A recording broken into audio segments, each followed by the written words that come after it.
हे friends, good evening. Bajaj finance Bharat की सबसे बड़ी एनबीएफसी जो पिछले कई सालों से कंसिस्टेंट ग्रोथ दिखा रही है। और वहीं दूसरी तरफ है जियो फाइनेंशियल सर्विसेज, रिलायंस ग्रुप की नई कंपनी जिसे लेकर मार्केट में काफी एक्साइटमेंट है। लेकिन सवाल ये है, क्या जियो फाइनेंशियल बजाज फाइनेंस को टक्कर दे सकता है या सिर्फ एक हल्ला है? इस वीडियो में हम दोनों कंपनियों का बिजनेस मॉडल, परफॉर्मेंस और फ्यूचर पोटेंशियल कंपेयर करेंगे, डाटा और लॉजिक के साथ। आइए शुरू करते हैं। फ्रेंड, अगर वीडियो अच्छा लगे तो वीडियो को लाइक शेयर सब्सक्राइब करना ना भूलें। और अभी मैं जियो फाइनेंस वर्सेस बजाज फाइनेंस में सबसे पहले मैं फंडामेंटल को कवर करने जा रहा हूँ। और आप फंडामेंटल में आप यहाँ देख सकते हैं, जैसे मार्केट वैल्यूएशन की अगर मैं बात करता हूँ तो मार्केट कैप अगर बजाज फाइनेंस का 5,80,000 करोड़ मार्केट कैप है और वहीं जियो फाइनेंशियल सर्विस लिमिटेड का 2 लाख करोड़ का मार्केट कैप है। करंट प्राइस हमें कोई ज़्यादा मतलब नहीं है। स्टॉक पी की अगर बात करता हूँ तो स्टॉक पी कंपनी का यहाँ पर आप देख सकते हैं 34 का पी इसका चल रहा है और वहीं 128। आप देखते जाइएगा फंडामेंटल, ठीक है, ध्यान से देखते रहिएगा। 128 कितना हाई पी हमें यहाँ पर दिखाई देता है, ठीक है। और अगर इंडस्ट्री पी की बात करता हूँ, बजाज फाइनेंस का इंडस्ट्री पी आज भी 26 पर है और ये अगर इसकी बात की जाए तो ये 28 हमें दिखाई दे रहा है। चलिए आगे रिटर्न एंड प्रॉफिटेबिलिटी की बात करते हैं। ROC 11.4 कौन जनरेट कर रहा है? बजाज फाइनेंस। और यहाँ कितना है? 1.47 जियो फाइनेंस सर्विस। यानी ये तो ROC कंपनी जनरेट कर ही नहीं रही है। और ROE की अगर बात करते हैं तो ROE इसका है 19.2 और यहाँ ROE कितना है? यहाँ ROE है इसका 1.23, ठीक है, 1.23 का ROE यहाँ पर देखने को मिलता है। चलिए इसमें अभी मैं रिटर्न एंड प्रॉफिटेबिलिटी की बात करता हूँ तो ROC 11.4 आपको यहाँ दिखाई दे रहा है, ये 11.4 और 1.47, यानी ये कुछ ना के बराबर ROC कंपनी को जनरेट हो रहा है अभी। ROE की अगर बात करता हूँ तो ROE इसका अच्छा खासा ROE देखने को मिलता है और इसमें कोई भी ROE हमें अभी अच्छे से कुछ भी जनरेट नहीं हो रहा है। EPS की अगर बात करते हैं तो 26 का EPS यहाँ दिखाई देता है और यहाँ EPS 2.94, यानी नथिंग, कुछ भी नहीं है। प्रॉफिट आफ्टर टैक्स की अगर बात करते हैं तो प्रॉफिट आफ्टर टैक्स कंपनी ने एक 16,664 करोड़ का इसका प्रॉफिट आफ्टर टैक्स बनता है बजाज फाइनेंस का, और वहीं पर जियो फाइनेंस का 1613 करोड़ का बनता है। चलिए आगे अभी चलते हैं। ओवरव्यू अगर बात करता हूँ तो बजाज फाइनेंस इंडिया की सबसे बड़ी एक NBFC है और डाइवर्सिफाइड लैंडिंग पोर्टफोलियो है इसका, और strong retail and SME presence भी है। अगर यहाँ recently demerge from Reliance and focus on digital finance and NBFC services, emerging player with long term ambitions. क्योंकि कभी अभी कंपनी क्या है, 2023 में कंपनी ने अपना IPO लॉन्च किया था और तब से लेके कंपनी एक स्ट्रगल फेस में है और अपने बिजनेस को एक्सपेंड कर रही है। इसीलिए आप देख सकते हैं ROC भी कम था, ROE भी कम था, और आप देखेंगे प्रॉफिट आफ्टर टैक्स भी हमें बहुत कम देखने को मिल रहा था।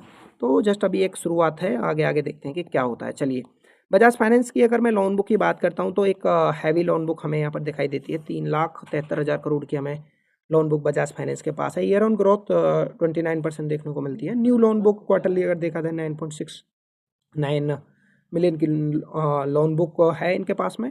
और कस्टमर फ्रेंचाइजीज 92.09 मिलियन कस्टमर्स भी हैं। लोन बुक अगर देखा जाए तो 10,000 करोड़ की है, जो कि फाइनेंशियल ईयर 24 में 173 करोड़ हो सकती थी। आप अंदाज़ा लगा सकते हैं 10 टाइम्स की ग्रोथ हमें यहाँ पर देखने को मिली है।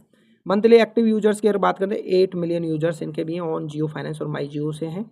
और लैंडिंग कस्टमर नॉट स्पेसिफिकली कुछ नहीं दिखाया गया है। जियो पेमेंट बैंक में 2.31 मिलियन रजिस्टर्ड कस्टमर भी हैं इसके। अब मैं इसकी बात करता हूँ कि कंपनी के पास में प्रोडक्ट एंड सर्विसेज क्या है। लीजिंग सर्विसेज जियो फाइनेंशियल प्रोवाइड करता है, बजाज फाइनेंस के पास ऐसी कोई फैसिलिटी और सुविधा नहीं है। पेमेंट बैंकिंग की अगर बात करता हूँ तो पेमेंट बैंक भी जियो फाइनेंशियल सर्विस करता है, जिसमें Jio payment bank, UPI bill pay, ये सब शामिल है। इंश्योरेंस डिस्ट्रीब्यूशन की अगर बात करता हूँ तो इंश्योरेंस डिस्ट्रीब्यूशन में life health and pocket insurance यहाँ पर हमें देखने को मिलता है। और यही इंश्योरेंस डिस्ट्रीब्यूशन जियो फाइनेंशियल की बात करते हैं तो इसमें लाइफ में health, auto, shopkeeper insurance, 31 partners भी हैं इनके। और इन्वेस्टमेंट एंड वेल्थ की अगर बात करते हैं, Jio BlackRock JV AMC plus wealth advisory है, और इधर fix deposit systematic deposit plans भी हैं इनके पास में। चलिए आगे चलते हैं इसके। और एक कंज्यूमर लैंडिंग दोनों के पास में है। कंज्यूमर लैंडिंग, ये होम लोन, EMI कार्ड, ये अपना इनके प्रोडक्ट सर्विसेज हैं। और एसएमई और एमएसएमई लेंडिंग, इसके पास में MSME and corporate loans via JFL and working capital loans and against property medical equipment financing ये प्रोवाइड कराती है। रूरल लैंडिंग की अगर बात करें तो इसमें इनका कोई अभी इनका बिजनेस कुछ भी नहीं है इसमें।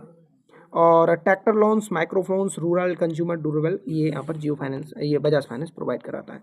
कॉमर्शियल लैंडिंग दोनों के पास में है। और अगर मैं इसकी बात करता हूँ प्रोडक्ट टेक एनेबलमेंट की अगर बात करते हैं तो Jio finance app, Reliance ecosystem, digital first model, ये डिजिटल फर्स्ट मॉडल अपना जियो फाइनेंस सर्विस के पास है।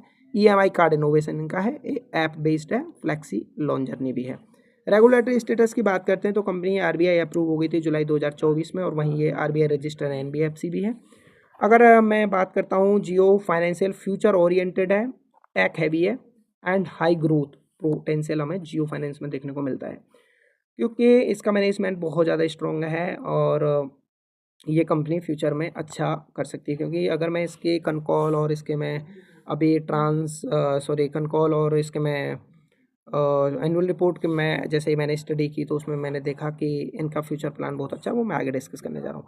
बजाज फाइनेंस एक trusted, profitable and well established legacy player है, तो इसलिए लोग इस पर विश्वास करते हैं। लेकिन फ्यूचर में जियो फाइनेंशियल भी अपना एक बहुत अच्छा स्ट्रॉन्ग बेस बनाकर और इन्वेस्टर के लिए एक मल्टीबैगर सिद्ध हो सकती है।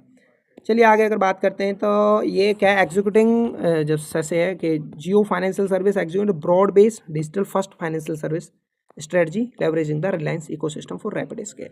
Company investing heavily in technology, data, talent with a clear focus on profitable. Core business NBFC, payment bank, payment solution, insurance broking are scaling rapidly आप देख सकते हैं। लेकिन ये सर्विसेज किसके पास नहीं है? ये सर्विसेज बजाज फाइनेंस के पास नहीं है। ठीक है, बजाज फाइनेंस के पास ये सर्विस हमें देखने को नहीं मिली। With clear evidence traction notably in landing AUM, customer base and digital engagement. और वहीं न्यू बिजनेस लाइंस आप देख सकते हैं, asset wealth broking, JVs and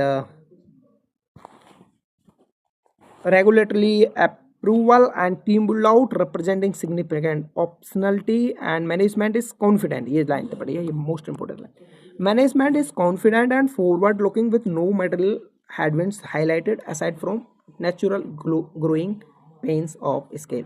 the balance sheet remains strong and well capitalised, supporting continue investment and grow.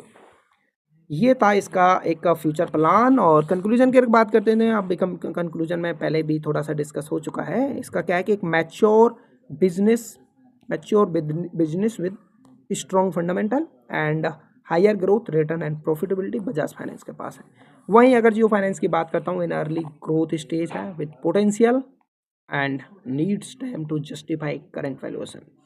तो दोस्तों अभी time लगेगा क्योंकि रिसेंटली ये कंपनी मार्केट में आई है, और मैं इसको ज़्यादा क्यों इसका भविष्य मैं अच्छा मानता हूँ क्योंकि इसका मैनेजमेंट बहुत स्ट्रॉन्ग है। इसके पास में बहुत ज़्यादा सर्विसेज हैं, एक लंबा एक्सपीरियंस देखने को मिलता है। लंबा एक्सपीरियंस और मैनेजमेंट अच्छा है तो यहाँ से ये कंपनी हमें अच्छे खासे रिटर्न दे सकती है। बस एक इसको बीच बीच में कंपनी को इसके क्वार्टरली और इसके एनुअली रिजल्ट आप देखते रहिएगा। Thank you.